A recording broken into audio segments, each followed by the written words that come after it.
Serikali ya Mapinduzi Zanzibar na Jamhuri ya Watu wa China inaendelea kukuza mashirikiano kwa kusaidia Zanzibar katika nyanja mbalimbali za kiuchumi kwa lengo la kukuza diplomasia ya uchumi. Hayo yamesemwa na Katibu Mkuu, Wizara ya Nchi, Ofisi ya Rais, Fedha na Mipango, Dr. Juma Malik Akili wakati wa makabidhiano ya awamu ya pili ya ukarabati wa jengo la Shirika la Utangazaji Zanzibar ZBC Raha Leo.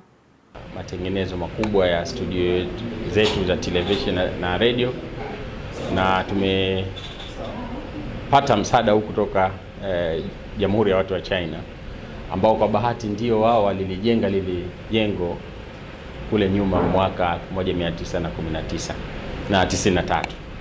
Sasa leo kwa kweli wamekuja kwa ajili ya handover awamu ya pili ya huo mradi, na tumesema kwamba tumelijenga jengo, limekuwa state of the art, limekuwa zuri zaidi kama lilivyokuwa awali au pengine zaidi, ambalo sasa ZBC watalitumia kwa matumizi kama ni ofisi kwa ajili ya kurusha matangazo, lakini pia ni sehemu ya makao makuu ya ofisi yao.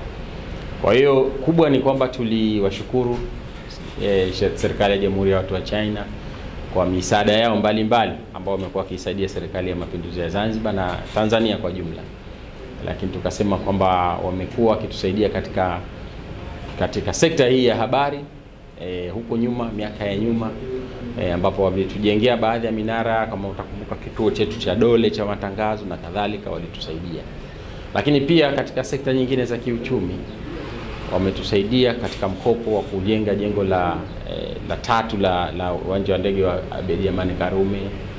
Lakini pia wamekuwa wakitusaidia katika sehemu mbalimbali, ikiwemo mafunzo na capacity building kwa watendaji wa serikali na watu wengine hapa Zanzibar. Kwa hiyo kikao kwa jumla kilikuwa ni kupeana shukrani. Kwa upande wake, mkurugenzi wa Shirika la Utangazaji Zanzibar ZBC Ramadhan Bukini ameishukuru Jamhuri ya Watu wa China kwa kuendelea kushirikiana kwa pamoja katika kuleta maendeleo ya Zanzibar. Leo tumeshuhudia makabidhiano kati ya Jamhuri ya Watu wa China na Wizara ya Fedha, makabidhiano ya phase 2 ya ukarabati wa jengo la Raha Leo ambalo lilikuwa linatumika kama ofisi za studio za radio ya ZBC.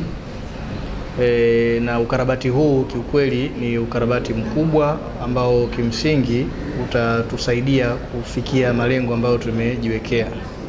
Na sio tu ukarabati wa jengo, lakini vile vile phase 2 hii imejumuisha kupewa vifaa vya kisasa vya radio na TV ambavyo baadhi vimeshaanza kutumika na vingine vitaanza kutumika hivi karibuni tutakapozindua rasmi studio zetu mpya ambazo ni studio zinaitwa virtual studio ambazo za radio, ambazo watu watakuwa wanaona vipindi vya radio vikiwa vinaendelea.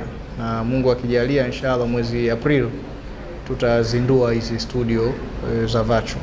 Kwa tunawashukuru sana Jamhuri ya Watu wa China kwa vifaa hivyo walivyotuletea na marekebisho makubwa yaliyofanyika kwenye jengo la Raha Leo, na ahadi yao tumesikia Mheshimiwa Balozi akizungumza kwamba ni endelevu.